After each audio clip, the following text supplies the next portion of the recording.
বিগত সরকারের আমলে অপ্রয়োজনীয় প্রকল্প ও টাকা পাচারের মাধ্যমে অর্থনীতিকে পঙ্গু করা হয়েছে বলে মন্তব্য করেছেন বাণিজ্য উপদেষ্টা শেখ বশির উদ্দিন। রপ্তানি ও রেমিটেন্স বাড়াতে না পারলে সামষ্টিক অর্থনীতির সংকট কাটিয়ে ওঠা সম্ভব নয় বলে মত অর্থনীতিবিদদের।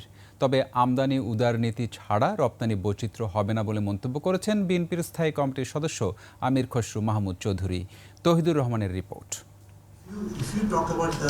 সুষম ও টেকসই উন্নয়নের জন্য অর্থনীতির কৌশল নির্ধারণের লক্ষ্যে ব্র্যাক সেন্টারে গবেষণা প্রতিষ্ঠান সিপিডির সেমিনার।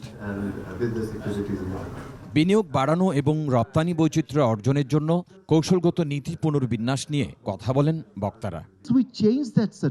আমরা কিন্তু এই জায়গায় ডাইভার্সিফিকেশনের সাকসেসটা হবে না। তারা বলেন, রপ্তানি বাড়াতে পণ্যের গুণগত মান বাড়ানো, বৈচিত্র্য দরকার। পাশাপাশি এলডিসি উত্তরণের পর চ্যালেঞ্জ মোকাবেলায় প্রস্তুতি নেওয়ার তাগিদ দেন। রপ্তানি এবং যে রেমিটেন্সেস এটা যথেষ্ট মাত্রায় যদি আমরা বড় করতে না পারি, খুব সহসাই কিন্তু আমরা এই ক্রাইসিস থেকে মুক্ত পাবো না। বিগত সরকার অর্থনীতিকে পঙ্গু করেছে মন্তব্য করে বাণিজ্য উপদেষ্টাও রপ্তানি বৈচিত্র্যের তাগিদ দেন।